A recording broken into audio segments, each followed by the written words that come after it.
নমস্কার বন্ধুরা, সোনার কিচেন ঘরে তোমাদেরকে স্বাগত জানাই। তো আজ আমি তোমাদেরকে খুবই মজাদার একটা ঢ্যাঁড়সের রেসিপি বানিয়ে দেখাবো। তো এই রেসিপির ভিডিওটি পুরো দেখার অনুরোধ রইল।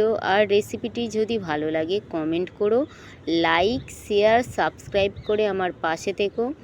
যারা এখনও পর্যন্ত আমার চ্যানেলটিকে সাবস্ক্রাইব করেছো তাদেরকে অসংখ্য ধন্যবাদ।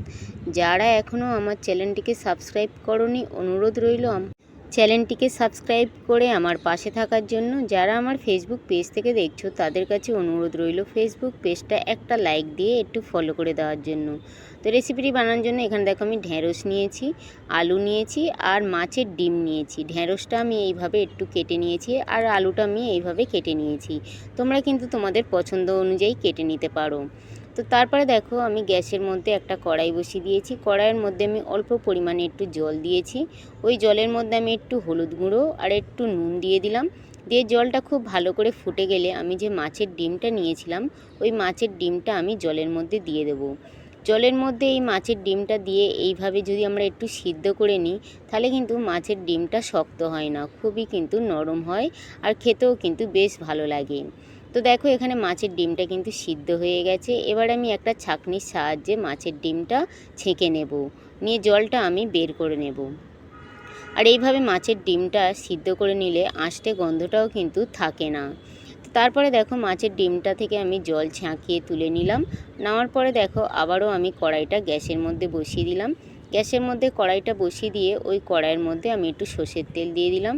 তো আজকের এই ঢ্যাঁড়সের রেসিপিটা আমি সর্ষের তেল দিয়ে বানাবো। তোমরা কিন্তু তোমাদের পছন্দ অনুযায়ী তেল দিয়ে বানিয়ে নিতে পারো।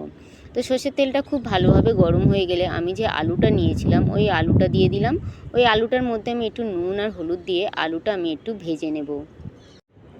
তো এখানে কিন্তু এইভাবে আলুটা আমি ভেজে নেব। তো এখানে দেখো আলুটা আমার ভাজা হয়ে গেছে। এবার আলুটাকে আমি উঠিয়ে নেব।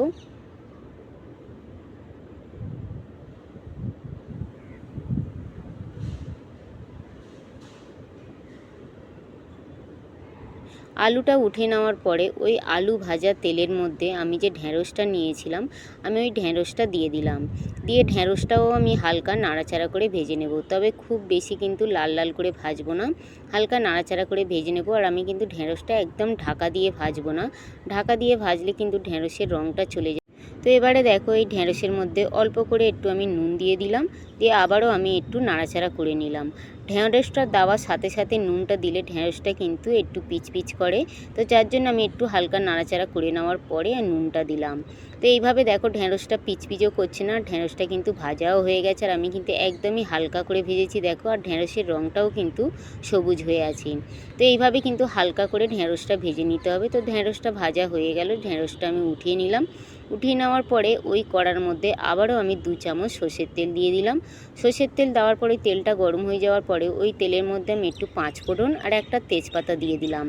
তেজপাতা আর 5 ফোড়নটা আমি একটু নাড়াচাড়া করে ভেজে নেব। ততক্ষণ ভাজবো যতক্ষণ না একটা 5 ফোড়ন থেকে সুন্দর গন্ধ আসে। তো 5 ফোড়নটা ভাজা হয়ে গেছে। এবার ওই 5 ফোড়নের মধ্যে আমি একটা পেঁয়াজ লম্বা করে কেটে রেখেছিলাম, ওই পেঁয়াজটা দিয়ে দিলাম। পেঁয়াজটা দিয়ে পেঁয়াজটা দেখো আমি হালকা লাল লাল করে একটু ভেজে নিয়েছি। পেঁয়াজটা ভাজা হয়ে যাওয়ার পরে ওই পেঁয়াজ ভাজার মধ্যে আমি একটা টমেটো নিয়েছিলাম, নিয়ে আমি ডুমো করে কেটে নিয়েছিলাম, ওই টমেটোটা আমি দিয়ে দিলাম। টমেটোটা দিয়ে টমেটোটাও আমি একটু নাড়াচাড়া করে ভেজে নেব, যাতে টমেটোটা একটু গলে যায়। তো টমেটোটা দিয়ে দেখো টমেটোটাও এখানে একটু কিন্তু ভাজা হয়ে গেছে আর হালকা কিন্তু গলেও গেছে। এবার এই টমেটো আর পেঁয়াজ ভাজার মধ্যে আমি আগে দিয়ে যে মাছের ডিমটা সিদ্ধ করে রেখেছিলাম ওই সিদ্ধ করা মাছের ডিমটা আমি দিয়ে দিলাম। মাছের ডিমটা দিয়ে এবার এই পেঁয়াজ আর টমেটোর সঙ্গে আমি মাছের ডিমটা খুব সুন্দরভাবে ভেজে নেব।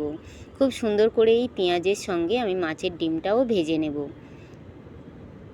তো মাছের ডিমের মধ্যে দেখো আমি 4টে কাঁচা পাকা লঙ্কা দিয়ে দিলাম ঝালের জন্য। ঝালটা তোমরা যে যেরকম খাও সেই অনুযায়ী কমিয়ে কিংবা বাড়িয়ে দিতে পারো। তো এখানে আমি কাঁচা লঙ্কাটা দিয়ে আবারও কিছুক্ষণ আমি নাড়াচাড়া করে নিলাম মাছের ডিমটা। আর মাছের ডিমটা কিন্তু এখানে খুব সুন্দরভাবে ভাজা হয়ে এসছে।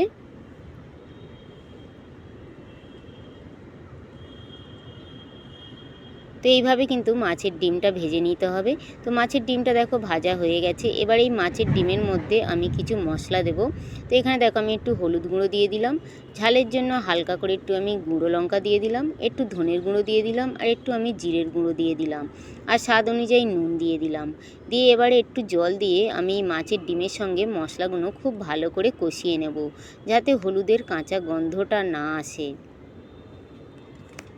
তো মাছের ডিমের সঙ্গে কিন্তু এইভাবে মশলাগুলো খুব ভালো করে কষিয়ে নেব। মাছের ডিমটা কিন্তু ভাজা হয়ে যাওয়ার পরে কিন্তু মশলাগুলো দিতে হবে, নাহলে মাছের ডিমটা ভালো করে না ভাজলে মাছের ডিমে থেকে কিন্তু একটা আঁশটে গন্ধ আসে, সেই গন্ধটা কিন্তু রয়ে যাবে। তো এখানে দেখো মশলাগুলো আমার খুব ভালো করে মাছের ডিমের সঙ্গে কষানো হয়ে গেছে।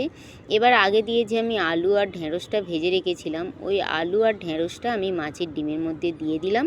দিয়ে এবারে আমি খুব ভালো করে একটু নাড়াচাড়া করে নেব।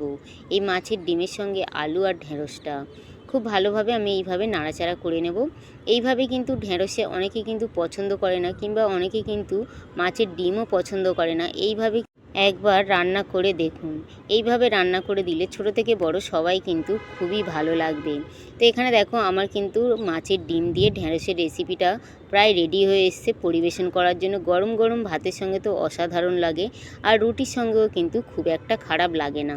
তো এখানে দেখো মাছের ডিম দিয়ে আমার ঢেঁড়সের রেসিপিটা রেডি হয়ে গেছে। এবারে আমি পরিবেশন করার জন্য নামিয়ে নেব।